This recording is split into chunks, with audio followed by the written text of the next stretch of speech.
ដល់ឥឡូវនេះគឺចូលចង់20ទៅ30ម៉ោងហើយក្នុងការស្វែងរកក៏ដូចជារករកដោយមានក្រុមម៉ូតូទឹកផងក្រុមអ្នកគាត់មានជំនាញក្នុងការរក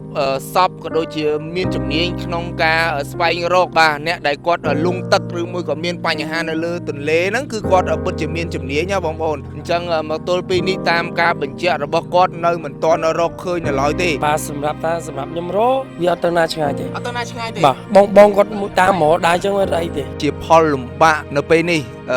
ដូចជាចរន្តទឹកហូរខ្លាំងឬមួយក៏ទឹកឡើងអានឹងជាផលលំបាកមិនក្នុងការស្វែងរកបងវាអត់ដឹងដែរយើងសំខាន់យើងស្វមអស់ហើយទឹកហ្នឹងទឹកអស់ស្វមបាទតែខ្សែទឹកហូរខ្លាំងទេបងហូរខ្លាំងតែពួកយើងអត់ខ្លាចទឹកយើងស៊ូអាចរកបានបាទតាមបទពិសោធន៍បងដែលធ្លាប់រាវរកសពរបស់ជនរងគ្រោះរាប់ពាន់អ្នកមកហើយនៅទីតាំងស្ពានជ្រោយច្បារហ្នឹងនេះជាករណីទីប្រមាណហើយដែលបងធ្វើការរុករកតាំងពីព្រឹកដល់ល្ងាចនៅតែរកមិនឃើញហ្នឹងបងទី3ហ្នឹងវាវាក់ឲ្យខ្សែទឹកហូរខ្លាំងយ៉ាងណាសាច់ញាតិនិងក្រុមគ្រួសារក៏ដូចជាមានអ្នកជំនាញកំពុងតែស្វែងរកដើម្បីឲ្យដឹងថាគាត់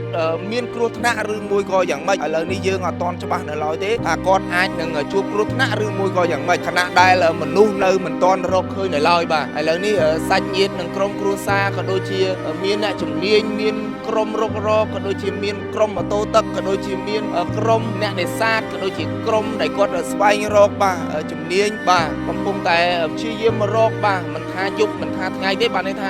រកតាំងពីយប់ដល់រហូតដល់វេលានេះគឺយប់ទៀតហើយបងប្អូនគឺវេលាម៉ោង8ហើយបាទអញ្ចឹង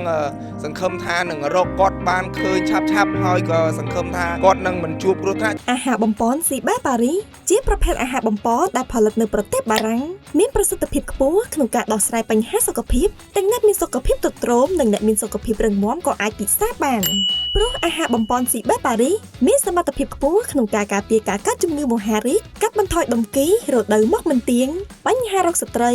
ការពារការកើតជំងឺទឹកនោមផ្អែមដោះស្រាយបញ្ហាក្រពះពោះវៀនអស់កម្លាំងលហិតលហៃវិលមុខកោខ្យល់ញឹកញាប់គិតច្រើនគេងមិនលក់ឈឺសន្លាក់លើឈាមលើជាតិខ្លាញ់អាស៊ីតឬដួងបាតនោមញឹកមេរោគក្នុងថ្លើមនិងអាចជួយសម្រួលបញ្ហាផ្សេងៗជាច្រើនទៀតទំនាក់ទំនងទិញតាមរយៈ Facebook Page ឬលេខទូរស័ព្ទខាងក្រោមតម្លៃកាន់តែពិសេស Galaxy A16 ជំរឿនដ៏ឆ្លាតវៃប្រញាប់ទិញឥឡូវនេះកាហ្វេគីមីបង្កើតឡើងដោយសារធាតុផ្សំធំពីរយ៉ាងគ្រាប់ធញ្ញជាតិលីងរួចសារធាតុគីមីដូចជាមេកាហ្វេមេខាប់និងមេពពុះទាំងអស់នេះកូនឹងកិនបញ្ចូលគ្នាបានជាកាហ្វេគីមីដាក់លក់ក្នុងទីផ្សារសពថ្ងៃនេះបំណងល្អពីក្រុមហ៊ុនកាហ្វេធម្មជាតិស៊ីនវែងយូ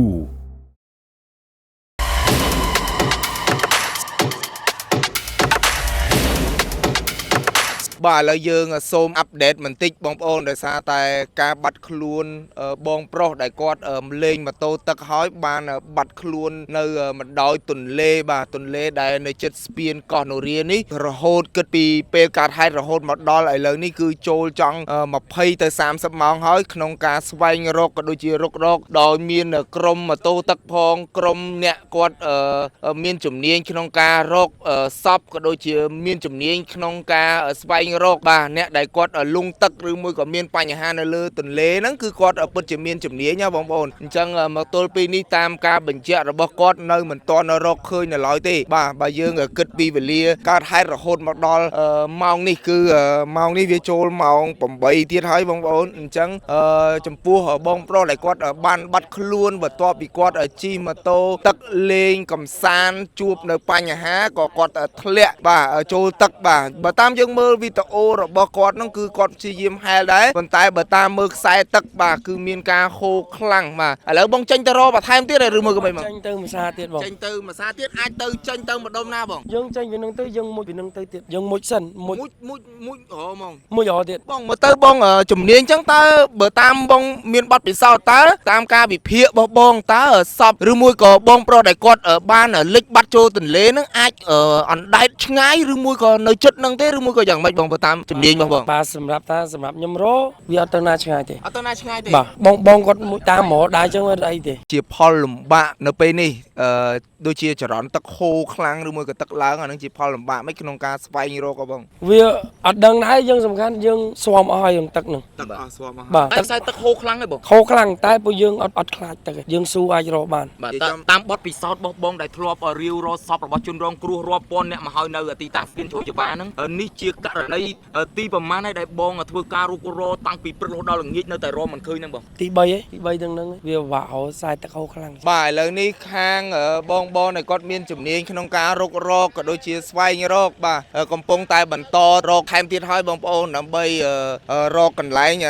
ដែលពួកគាត់អាចនឹងធ្វើការសន្និដ្ឋានថាអាចនឹងលេចទៅកន្លែងណាឬមួយក៏នៅចំណុចណាពួកគាត់បាននិយាយប្រាប់ហើយដោយសារតែឥឡូវនេះគឺគាត់កំពុងតែព្យាយាមបន្តបាទក្នុងការស្វែងរកបរិសដែលគាត់លេងម៉ូតូទឹកបាទលេងម៉ូតូទឹកជួបនៅបញ្ហាក៏លេចបាទលេចគាត់ព្យាយាមហែលមកម៉ូតូទឹកក៏ដែរក៏ប៉ុន្តែបើតាមមើលទៅដូចជាមានខ្សែទឹកហូរខ្លាំងបងប្អូនចរន្តទឹកហូរខ្លាំងក៏ធ្វើឲ្យគាត់មានបញ្ហាមិនអាចហែលមករកបាទម៉ូតូទឹករបស់គាត់បានក៏ជួបនៅបញ្ហាពេលនោះក៏មានបងប្អូនប្រជាពលរដ្ឋដែលនៅក្បែរទីតាំងកន្លែងដែលគាត់ជួបបញ្ហាហ្នឹងគឺថតកាមភាពដែលបងប្អូនបានឃើញហ្នឹងយ៉ាងណាសាច់ញាតិនិងក្រុមគ្រួសារក៏ដូចជាមានអ្នកជំនាញកំពុងតែស្វែងរកដើម្បីឲ្យដឹងថាគាត់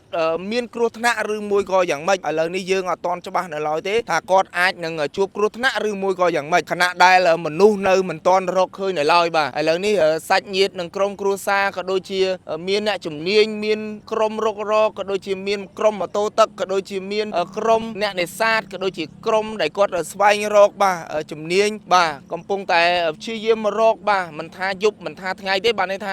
រកតាំងពីយប់ដល់រហូតមកដល់វេលានេះគឺយប់ទៀតហើយបងប្អូនគឺវេលាម៉ោង8ហើយបាទអញ្ចឹង